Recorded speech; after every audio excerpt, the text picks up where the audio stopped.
당쟁론은 일단 식민사학에서 중요한 논제였죠. 굉장히 중요한 논제였죠. 식민사학에서 저번에 한번 말씀드렸지만 식민사학에서 중요한 것은 목적은 조선인들은 근대화에 실패할 수밖에 없는 사람들이다. 그 실패할 수 없는 이유를 여러 가지를 냈는데 그 중에서도 제일 파괴력 있었던 것이 역시 민족성론이었어요. 그러면 니네들 민족성론이 도대체 어떻길래 근대화가 안 되느냐? 그 하나의 증거로 들이댄 것들이 당파성론이었죠. 그리고 민족성론에서 역시 파괴력이 제일 컸던 것이 당파성론인 것 같아요. 그러니까 당쟁론은 식민사학에서는 정확한 의미로는 당파성론이 식민사학의 논지에 더 맞는 거죠. 니네들은 생겨먹기를 그렇게 생겨먹어요. 뭐 더 설명 안 해도 되겠지. 그렇게 당쟁이나 하고 사리사욕이나 채우는 애들이니까 니네들이 근대화에 실패하고 나라가 망한 거야. 그랬는데 그거는 왜 그렇게 됐느냐? 니네들 인간성이 그래서 민족성이 그래서 그래. 그러니까 니네가 독립을 해도 근대사회에서 살아갈 능력은 없어. 이게 당파성론이에요. 근데 지금은 식민사학이라 그러면 다 거부하잖아요. 그리고 민족성론은 민족성론 자체를 거부하거나 아니면 식민사학에서 말했던 가능성 없는 민족성론은 다 거부하죠. 그리고 니네 민족성은 굉장히 그 과거지향적이야 라는 말 자체가 이제 성립이 안 돼요. 그러니까 민족성론이라는 것이 역사의 해석의 방법으로 옳지 않은 거다. 세상에 민족성이라는 게 어딨냐라는 게 내 주장이고, 설사 민족성론을 믿는다는 사람도 우리 민족성이 뭐 새로운 걸 싫어한다. 이거는 이미 끝난 얘기라는 거지. 그러니까 식민사학에서 민족성론은 이래저래 끝났는데, 그럼에도 불구하고 당쟁이나 당파성론 얘기하면 사람들이 받아들여요. 그러니까 이 원래 당파성론은 민족성론하고 연결이 되어 있어서 민족성론이 끝났으면 당파성론도 끝나야 되는데 희한하게 이건 안 끝나요. 조선의 당쟁이 그럼 없었다는 거냐? 있었지. 그러면 조선의 당쟁을 어떻게 해석할 거냐? 이것도 이제 오늘 과제지만 왜 식민사학 무슨 열등민족론을 그렇게 부정하면서 당파성론, 당쟁론만 나오면 그건 긍정하느냐? 이런 이 모순은 왜 생기느냐? 이것도 사실 역사적 주제 중에 하나고, 이렇게 반세기 이상 거의 100년간 지속된다는 건 분명히 우리의 사회적 문화적 본가 속에 이유가 있다는 거예요. 따라서 오늘 주제는 크게 세 가지예요. 첫째가 그 식민사학에서 주장했던 당파성론에 대한 비판. 두 번째가 대체로 70년대 이후로 지금까지 우리 한국 역사학에서 쭉 진행되고 있는 당파성론의 극복 논리에 대한 비판. 그리고 세 번째가 그러면 당쟁이라는 건 도대체 왜 생겼으며 당쟁의 특성은 어떻게 해석해야 되는가? 당쟁의 원인과 특징에 대한 역사적 고찰. 요 세 가지로 진행하도록 하겠습니다. 자, 일단 먼저 당파성론에 대한 비판입니다. 당파성론을 주장한 대표적인 작품이 한자로는 패원탄, 일본어로 시데하라 다이라라는 사람의 조선정쟁지입니다. 시데하라 다이라의 조선정치사, 당쟁사의 조선 정치를 당쟁으로 규정하는 그 지표가 뭐냐면 이겁니다. 조선의 정파는 주의, 그러니까 이념이 아니죠. 주의, 무슨 말인지 아시겠죠? 주의를 가지고 서로 공존한, 예를 들면 영국의 토리당, 휘그당처럼 뭐 그런 걸 가지고 서로 공존하는 공당이 아니라 자기 사적인 이해를 가지고 서로 배제하는 사당, 그러니까 사적인 당이다. 이러한 명제 아래서 조선 당쟁사를 시작을 했고 조선의 정쟁을 사당에 의한 당쟁으로 규정합니다. 그 뒤에 모든 일제시대의 조선시대 정치사를 당쟁으로 규정하고 당쟁이라는 용어를 우리에게 전해주는 데는 엄청난 공헌을 했죠. 시데하라 다이라의 이론에 대해서 비판해 보도록 하겠어요.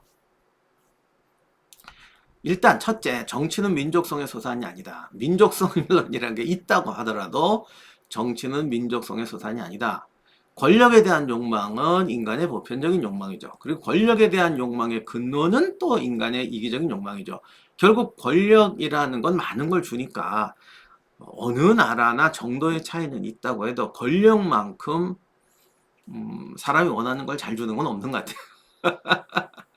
부와 명예와 뭐 존경과 뭐 등등등 하고 싶은 대로 하는 거 등등등 권력이란 게 그런 걸 가져다 주죠. 그래서 어느 나라나 정쟁은 잔혹하고 치졸하고 이기적입니다.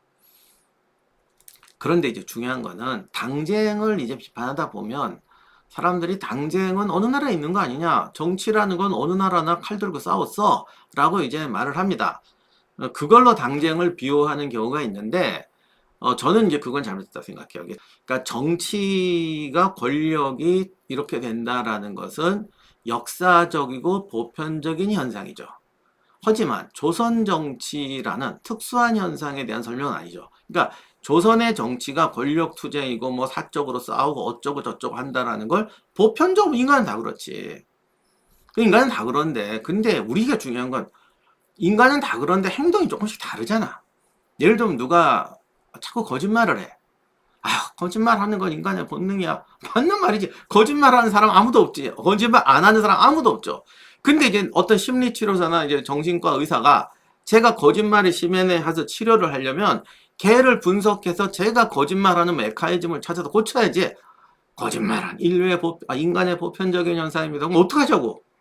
그러니까 그거는 그 분석이 아닌 것이죠. 그러니까 조선 정치의 현상을 설명하기 위해서는 일반론으로 이렇게 넘어가서는 안 될 것 같아요. 정쟁이라는 건 보편적인 현상이라도 정쟁의 형태, 정쟁이 어떻게 발현되고 어떤 양상이 특징적으로 표출되는가는 그 나라의 역사 속에 답이 있죠. 그 나라의 국가체제, 사회, 경제적 또는 심지어는 지정학적 요인에 따라 달라집니다. 그러므로 진정한 역사라는 건 그 원인을 찾고 그리고 현재와의 연속성, 불연속성을 찾고 만약에 어떤 특정 요인 때문이 굉장히 두드러졌다. 근데 그것이 지금도 변하지 않았다. 뭐 예를 들면 한국의 기후 때문이다. 말도 안 되는 비유지만 그러니까 뭐 그때 기후나 지금 기후나 뭐 조금 비슷하니까 그러면 현재도 우리한테 그대로 한국 전기사에 반영이 될 거 아니냐. 뭐 이런 식의 이제 분석도 가능하다는 거죠. 그렇기 때문에 역사라는 건 항상 근원적인 원인을 찾고 그것이 현재로 이어지는 연속성 또는 불연속성이라고 하더라도 뱀이 용이 됐다면 그냥 용어가 뱀이 용이 된 것도 다르니까 그런 분석을 통해서 우리 오늘날의 문제에 답을 내자고 하는 게 역사잖아요. 그러니까 일반론으로 답할 수는 없다. 그러면 식민사학에 있어서 시대하라의 문제점은 뭐냐? 민족성에 대한 비판 다음으로 중요한 것이 이게 진짜 중요한 건데 시대하라의 정의 자체가 잘못됐어요. 다시 한번 읽어보면 조선의 정파는 주의를 가지고 상립하는 서로 존재하는 공당이 아니라 이해관계를 가지고 상호 배제하는 사당이다라는 정의 자체가 잘못됐어요. 자, 주의를 가지고 상립하는 공당이라는 것은 기준 자체가 근대 사회 또는 의회 제도 이런 걸 기준으로 하는 정의예요. 예를 들면 영국의 토리당과 휘그당 같은 경우죠. 만약에 지금의 미국은 양당 체제인데 민주당하고 공화당이 주의를 가지고 양립하는 당일까?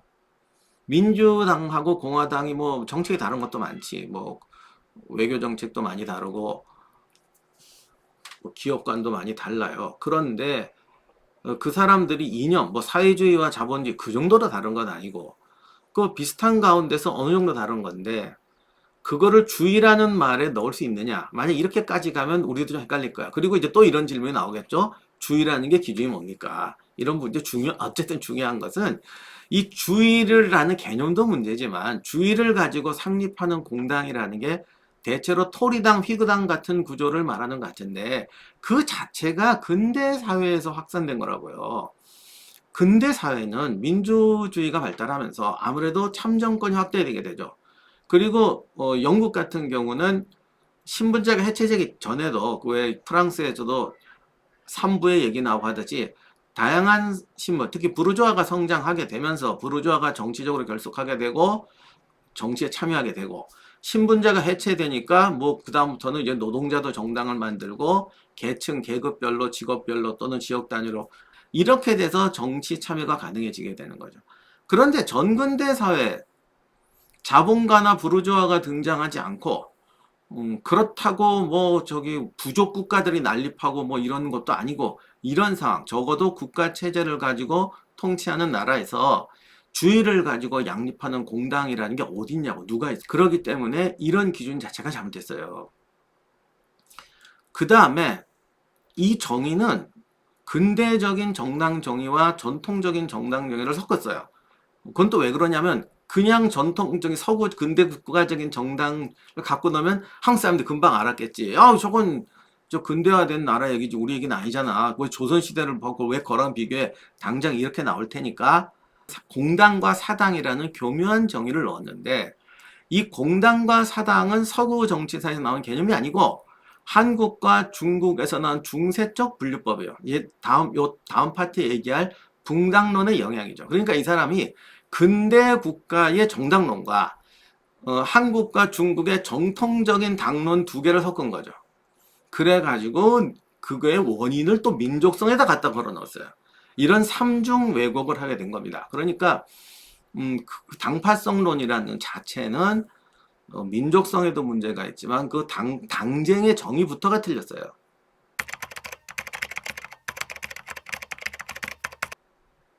자, 그러면 70년대부터 이어진 당파성론의 극복 논리, 그거에 대한 소개와 비판을 하도록 하겠습니다.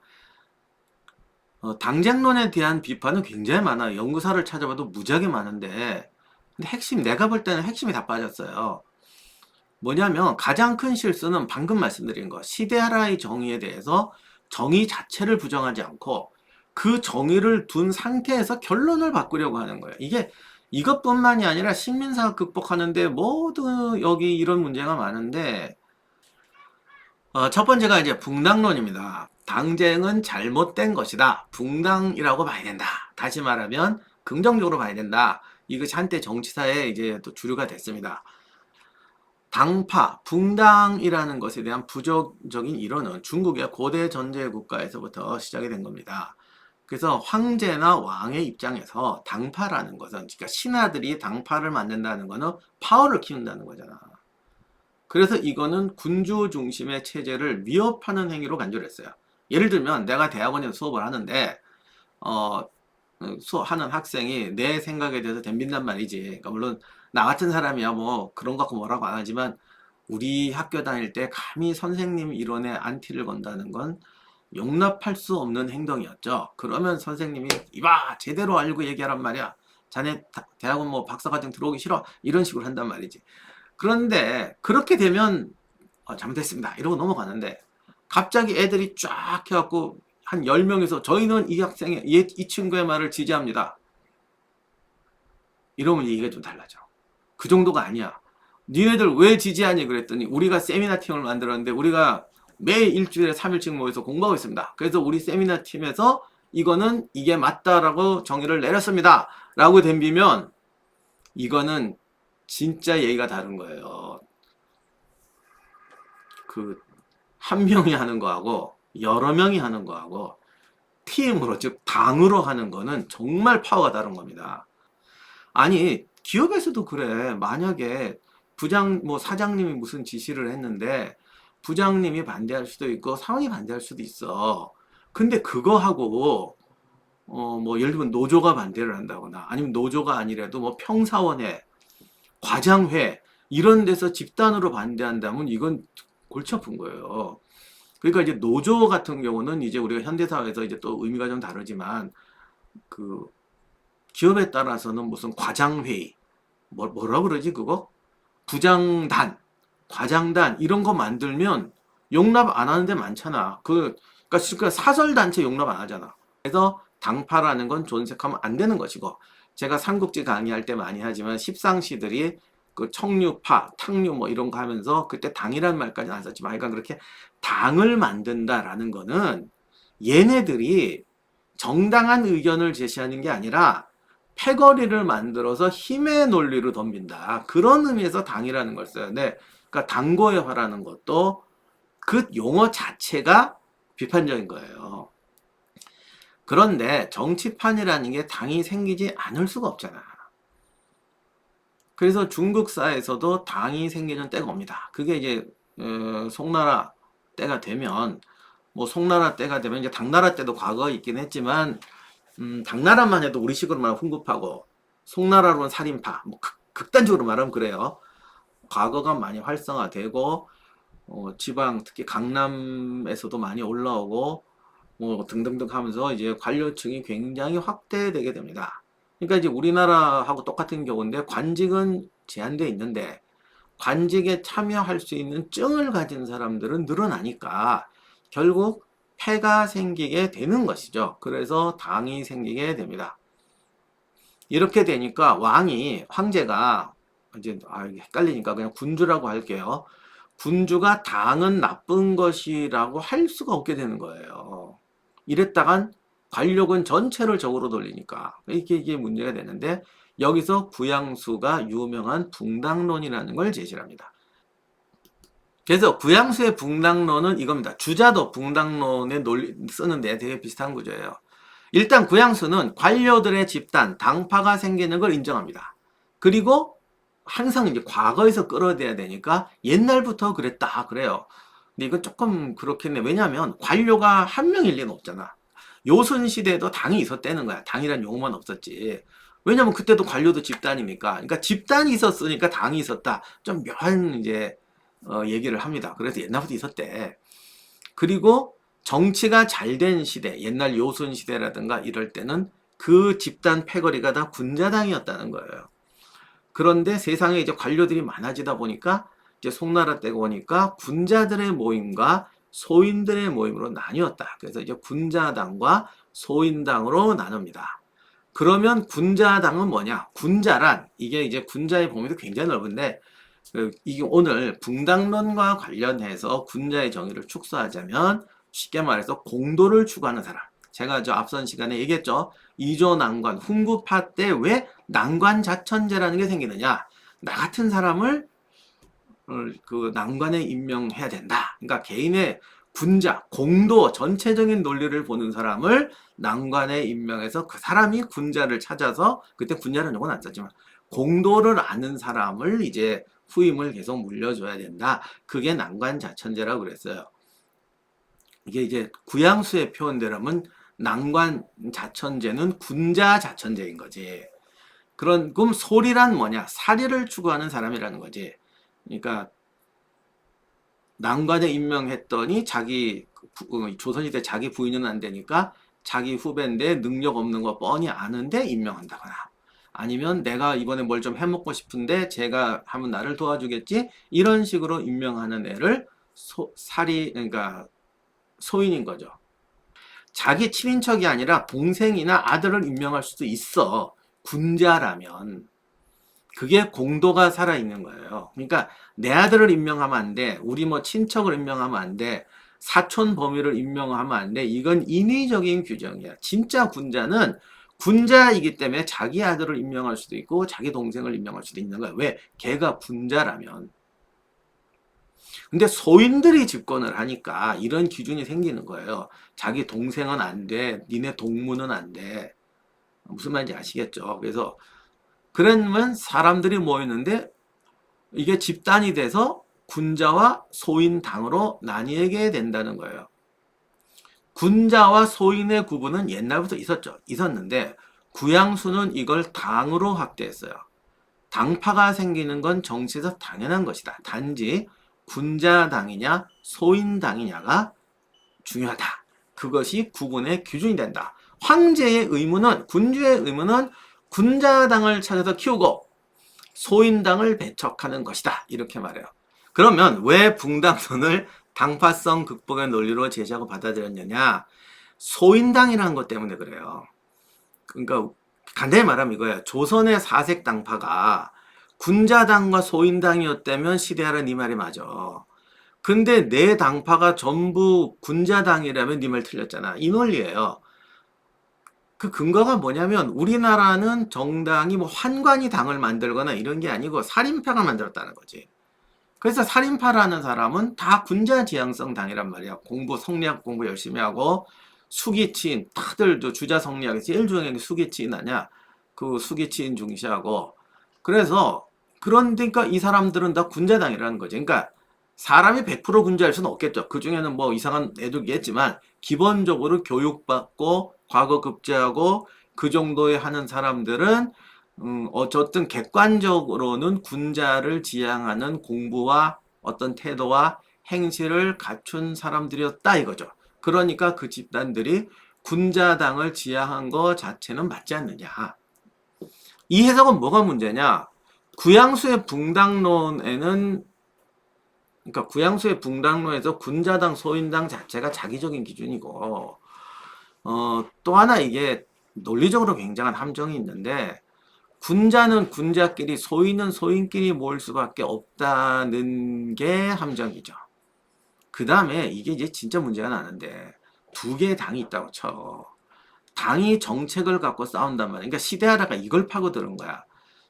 두 당이 정책이 갖고 싸우면 괜찮은데 한 명은 군자고 한 명은 소인이라 그러면 하나는 죽거나 완전히 이건 존재 자체를 버려야 되잖아. 그러니까 그리고 옛날 논리에서 소인이 군자가 되는 법은 없다고. 그렇게 되니까 군자당하고 소인당하고 나르면 이거는 타협이란 것 자체가 불가능해요. 주의가 다른 당은 타협이 가능해. 근데 군자당하고 소인당이 나누면 이게 어떻게 타협이 되냐고. 그러니 심지어는 교류 같은 테이블에 앉아서 이야기하는 것조차도 군자당의 입장에서 보면은 오염행위라고. 그러게 되니까 이 구양수의 붕당론을 따라가면 시대하라의 정의가 더 맞게 돼요. 그렇잖아. 한쪽은 공익을 추구하는 사람이고 한쪽은 사익을 추구하는 사람이야. 그래서 둘은 같이 만나서 얘기할 수도 없어. 시대하라는 뭐라고 했냐면 공당이 아니라 니들은 사당이야. 사적인 이해관계만 갖고 싸우는 사당이야. 라고 말했고 붕당론은 아니야. 군자당과 소인당이 있어 라고 하니까 뭔가 다른 것 같지만 니네는 사적인 이해만 갖고 싸우는 애들이야. 국가의 발전을 위해서 정강정책을 놓고 토론하고 싸우면서 국가를 긍정적인 방향으로 이끌어가는 집단이 아니라 니네 개인적 욕심만 갖고 싸우는 애들이야 라고 얘기했는데 그게 우리 조선은 그게 아니고 군자하고 군자당이 있어가지고 니네들하고 안 놀아. 아 참 조선이 아니라 구양수의 붕당론은 니네하고는 안 놀아. 우리는 군자야. 니네는 소인이야. 다른 것 같지만 얼굴도 안 쳐다보고 사적 이익만 갖고 싸운다라는 거하고 비슷한 교류가 안 되잖아. 정강정책 그러니까 사적 이익을 갖고 싸우는 게 아니라 군자 소인의 구별을 갖고 싸운다는 건 그 시대하라의 정의에 따른 주의에 따라서 서로 공존하면서 정책을 만들어 간다는 게 정당한 기준에서 보면 이건 더 끔찍한 거죠. 이건 한쪽이 죽거나 완전히 배제해야 되는 거란 말이야. 그러니까 이런 논리 자체는 근대 정치 제일 끔찍한 거예요.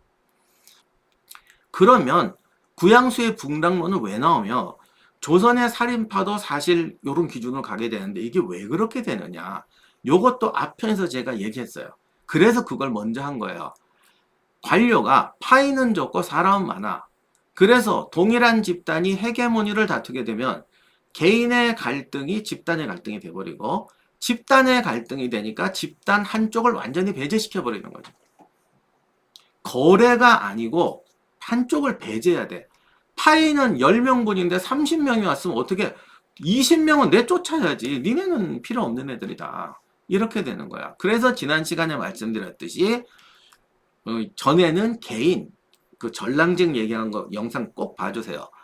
너가 전랑에 맞는 사람이냐 안 맞는 사람이냐 네가 군자냐 아니냐 이걸 따졌는데 동서분당될 때 보면은 외척이냐 살인이냐 무슨 동문이냐 친인척이냐라는 인위적인 기준이 등장한다고 했죠.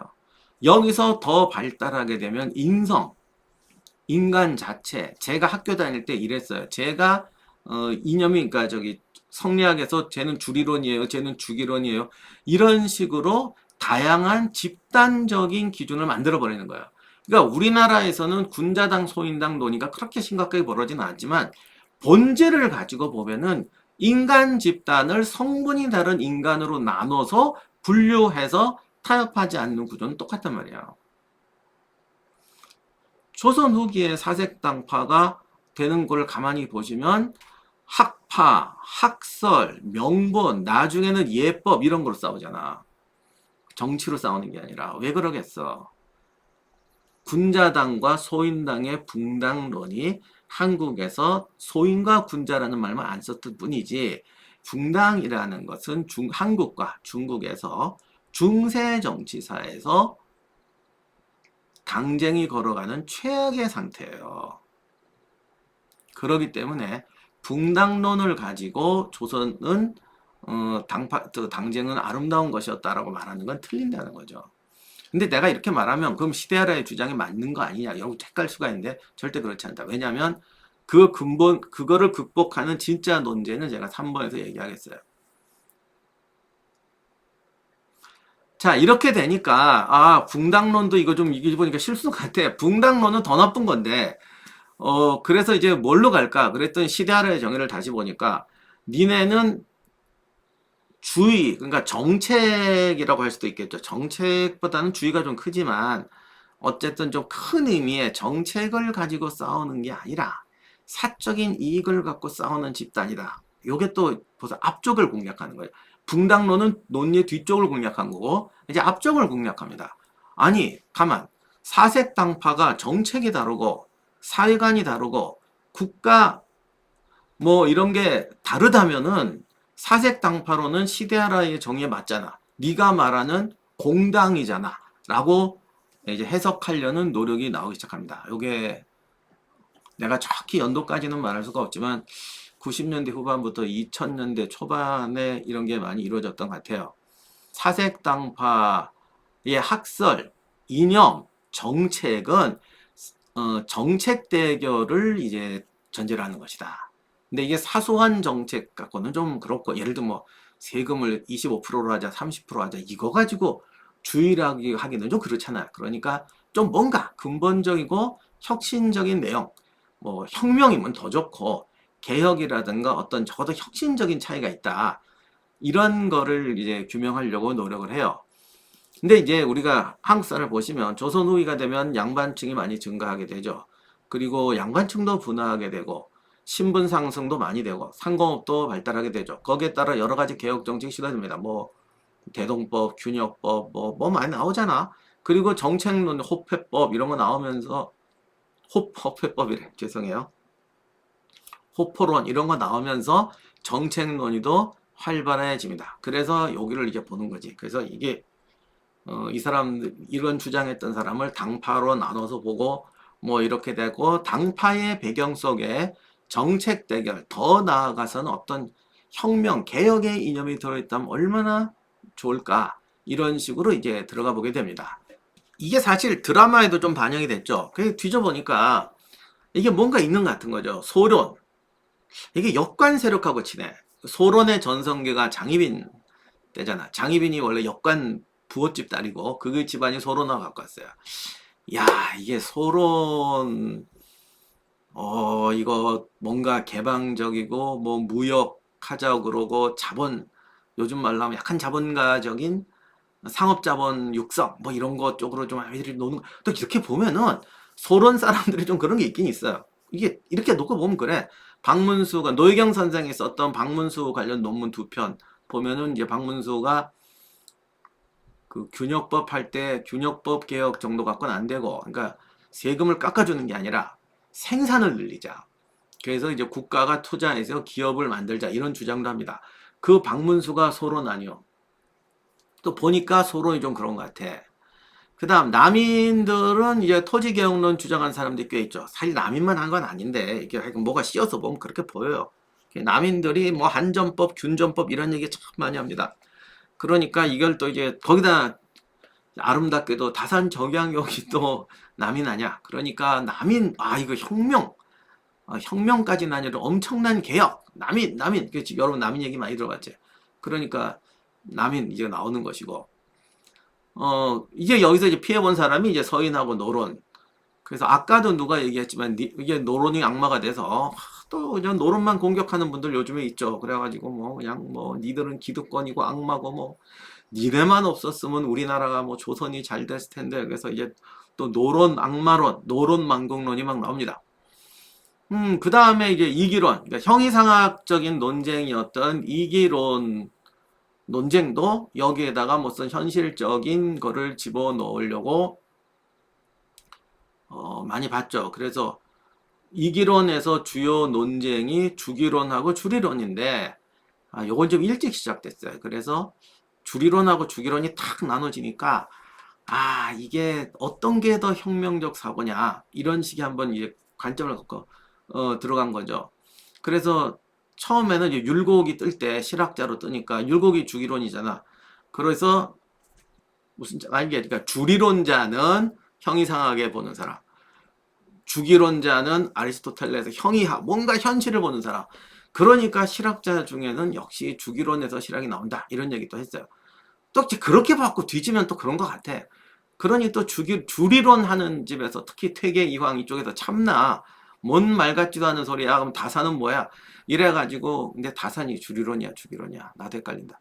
주리론이 오히려 더 혁명적이야. 야, 주기론. 이것들은 현상에서 땜빵하자는 애들이잖아. 문제가 생기면 요거 이렇게 고치자, 이렇게. 그게 무슨 혁명이고 개혁이야. 주리론은 원리를 보는 거야. 그 요즘은 타협을 했죠. 주리나 주기나 다 실학자다.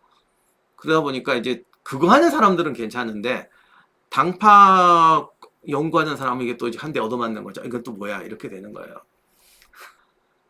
이 론 자체는 약간의 어떤 그렇게 생각할 만한 여지가 없는 건 아니에요. 그러니까 조선 후기가 되면 상공업 발전하고 사회 분화되고 신분층의 역할도 커지고 아래쪽에서 올라오는 사람들도 생기고 등등등등 하면서 사회 문제나 경제 구조 자체가 복잡해지죠.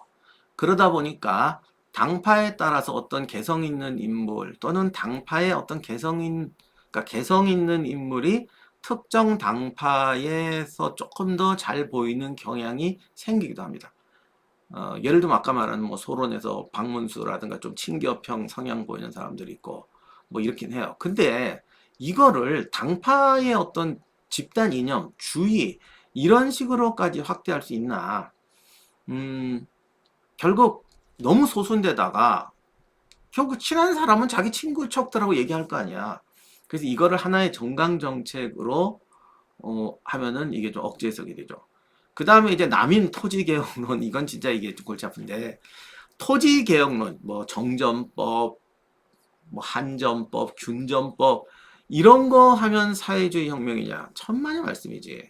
이거는 반대예요. 그러니까 옛날에 조선시대 유학자들이 한전론, 균전론, 정전법 얘기하는 거는 사회주의 혁명 하자는 게 아니라 고대 주나라 체제로 돌아가자는 얘기예요. 그래서 소위 말하는 사색당파를 정책 대결로 해석한다는 것도 맞지 않아요. 그리고 다시 말하지만 이것은 시대하라의 정의의 앞부분을 재해석하는 건데, 제가 오늘의 결론, 시대하라의 정의 자체가 틀렸어. 그래서 이거를 앞부분과 뒷부분을 공략하는 것 자체는 잘못됐고, 그것을 공략하기 위해서 참 그 많은 노력을 하면서 역사적 증거를 들였는데, 그 역사적 노력 자체가 현실하고 맞지 않는, 너무 그러니까 목적지향적이다 보니까 괴리가 돼버렸다라고 여기까지 말씀드려요. 그러면 조선시대 당정을 당신은 미화하자는 겁니까? 없었다는 겁니까? 아니죠. 조선시대란 사회 속에서 정쟁이 벌어지고, 그 정쟁이라는 것이 오늘날 우리가 볼 때는 참 마음에 안 드는 구조도 많고 한데, 그럼에도 불구하고 그러면 조선시대 정쟁은 어떤 이유에서 벌어졌으며 어떤 형태로 벌어졌던 것인가, 그리고 오늘날 우리들이 당쟁 이런 말에 대해서 극악하게 분노하는 데는 과거의 정치와 오늘의 정치, 또는 과거의 정치의 배경과 오늘의 정치의 배경 속에서 어떤 공통점이 있기 때문이 아니냐, 그거는 다음 시간에 하도록 하겠습니다.